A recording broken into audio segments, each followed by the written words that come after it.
Hey guys, and welcome to weekend analysis session. In today's video we will talk about this cypher formation that is setting up on pound-dollar 4-hour time frame.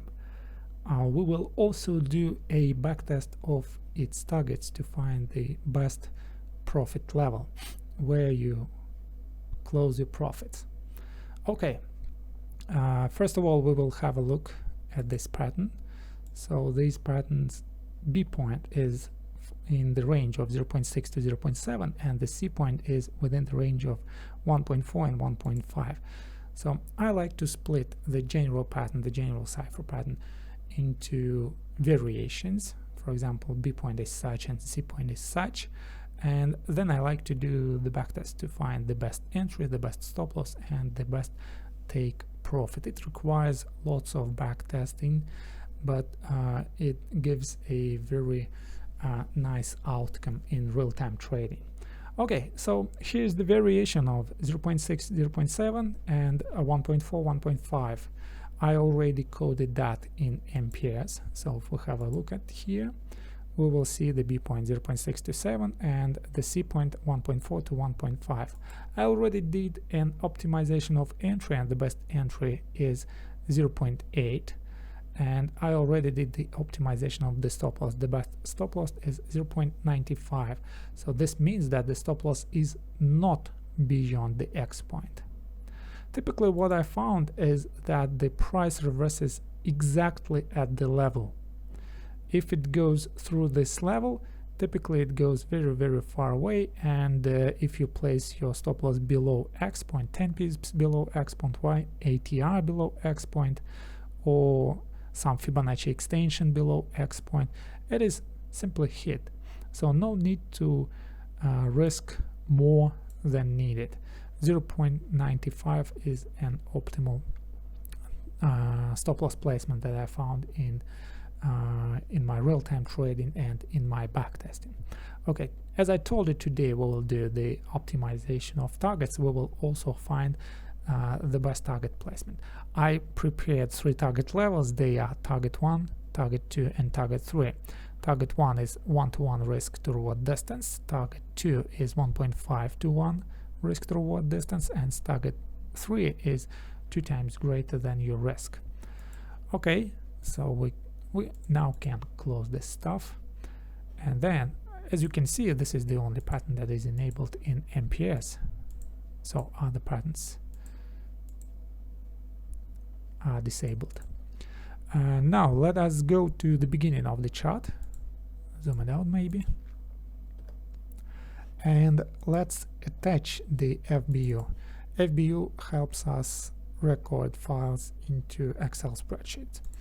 So the file name, let me call it the date, 22 September 2019. 22 September 2019.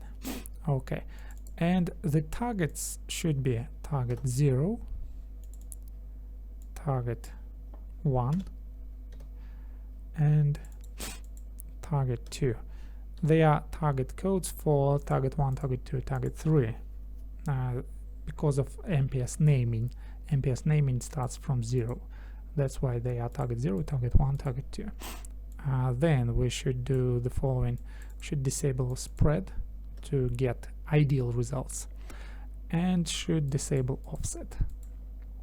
Okay, now it is ready for work, and the rest of the work is very simple. Simply scroll the chart, look at the pattern, and record that into Excel spreadsheet. So this didn't complete, no completion, no trade. This one didn't complete. This one completed and hit 3 targets. So 1, 2, 3. Okay, done. This one completed, hit 3 targets. You see exact reversal, exactly at this level. So no need to risk more than needed. This one also 3 target reversal.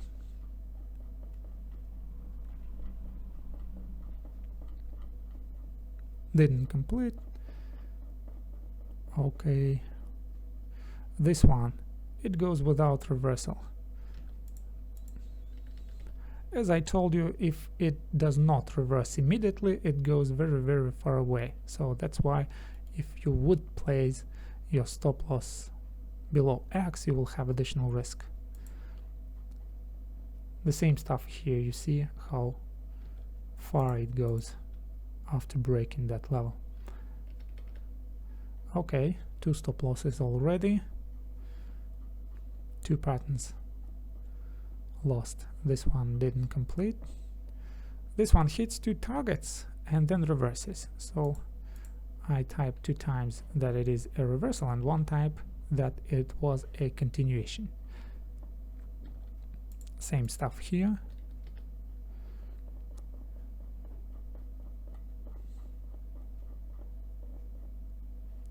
Oh, it spiked through stop loss, so 3 losses here. And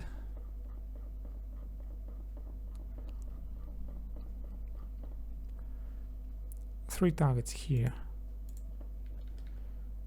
We are 2016 already. So 20 years of data backtested within a matter of few seconds. I don't know, I've been backtesting less than 1 minute.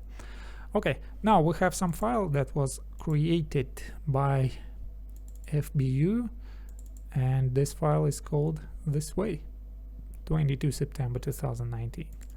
So let me open this file, disable that stuff. Okay, so what we have here, we have some dates. We have trade 1, trade 2, trade 3. This means target 1, target 2, target 3. And we have some risk to rewards. Okay, risk to reward 1, risk to reward 1.5, risk to reward 2. Okay, everything recorded perfectly. Now let's create 3 Excel spreadsheets. I will split the general results into targets. So I will filter that, take only target 1, then I will choose the stuff and I will go to paste it here. I will do the same for target 2, choose this stuff, copy it and paste it here, and similar operation for target 3. Okay, Control C, and then we'll go to paste it here, Control V to paste. Okay, now let's examine target 1 and let us do some calculation. So finding the pattern is only half of the work. The second half is do the backtest of that pattern, and the third half okay, let's split it into thirds. Finding the pattern is only 1/3 of the work. The second third is to the backtest of that pattern, and the last third is to analyze the results of your backtesting. Without analyzing your results, you don't know what pattern is better. Okay, we will judge about this pattern based on the R-based expectancy. This is the type of expectancy when you treat your stop loss always as 1. It may be 1% of your account, or it may be some fixed amount of your risk, maybe $100, but it is always fixed something. So in a long run, this R-based expectancy gives very precise results, but it can fluctuate in a short run, but in a long run it is the most precise method of evaluating of your strategy. Okay, so to calculate that R-based expectancy, we first need to calculate total trades. It is very simple. We use the formula count and we specify the range of our result. After that, we need to calculate our winners. It is also very simple. Count. We first winners count F. Okay, we first specify the range and then we set the criteria. It should be more than 0 Okay, and then we specify the number of losses, calculate our losses. It is even simpler.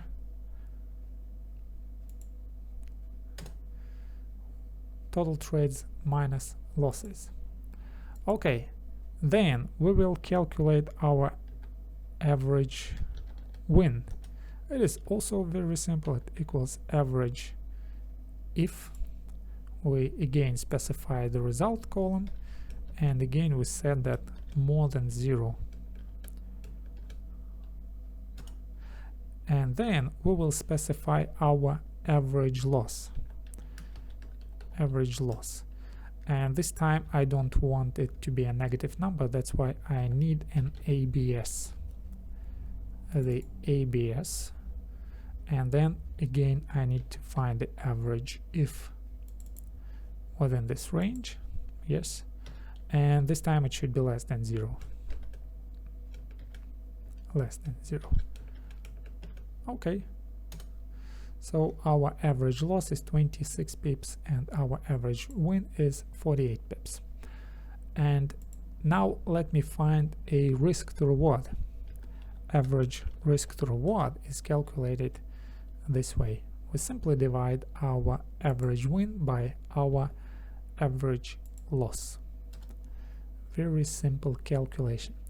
And now we can calculate our win probability and loss probability. So the win probability, let me call it win percentage, it is the same as accuracy of your strategy, how often you win, and it equals your winners divided total trades. And the loss probability, so if we express that in percentages, 66% of win.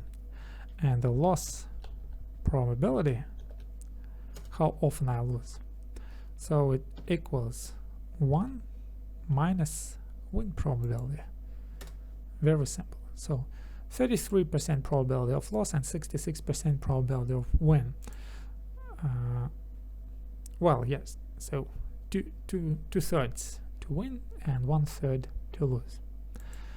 And then now we can calculate the R-based expectancy. So the R expectancy, it is calculated the following way. It equals how often you win multiplied how much you win minus how often you lose multiplied how much you lose. Because it is an R-based expectancy, how much you lose equals 1. You always risk 1% or maybe $1 or whatever, expressed as 1. Okay, so the R-based expectancy is 0.87 and some decimals, 0.88. So this is for target 1. Hope you remembered all these formulas. They are mandatory for your result evaluations. I will simply copy this stuff and paste it here, and then I will paste it here. So the same formulas apply to result target 2 and to results with target 3. So what we have with target 3? With target 3 we have the R-based expectancy of 0.17, almost 0.18.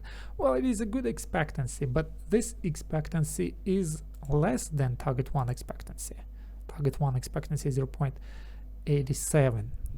So now we understand that target 1 is better than target 3. And let us see at our target 2. With target 2 we have the 1.48 expectancy. So 1.48 expectancy is greater than 0.87 expectancy. Well, it is greater, almost twice greater. So the most profitable way is placing target 2. Okay, let's go to our MPS. We know that the most profitable way is placing target 2, and we will simply disable all target levels. So we disable target 1 to 0, and we disable target 3 to 0 as well, sorry. And the only thing that we have is target 2, which is 1.5 ratio of risk. So right now currently it is 1.2472. If you place target 3 twice greater than your risk, then price does not reach that level. If you place your target 1 closer, yes, then this is not very profitable because price goes, typically it goes further. Okay, the optimal way of trading it is 1.5. So let me close that stuff, zoom it in, maybe. Here are the levels. The recommended entry at 1.24296, the recommended stop as 1.24011, and recommended target placement is 1.24723. With MPS you can create special files to attach that. MPS will read these files and it will only draw the patterns that are recorded in that file. And these files, of course, are the results of your backtest. And when I hover my mouse over that pattern, you can see the statistics of this pattern. If the probability is very high, and I know that the pattern has a very large probability of win, I can increase my position size. And if the probability of win is very low, and I know that maybe it is 50% probability or maybe 55% probability, I would trade a smaller position size. Okay, well, that's it for today. If you are interested in MPS, you are welcome to visit my website www.mpstrade.com. The link is in description. And don't forget to hit that like button, click that bell to stay notified about my new videos. And until then, good luck and good trading. Hope to see you next week.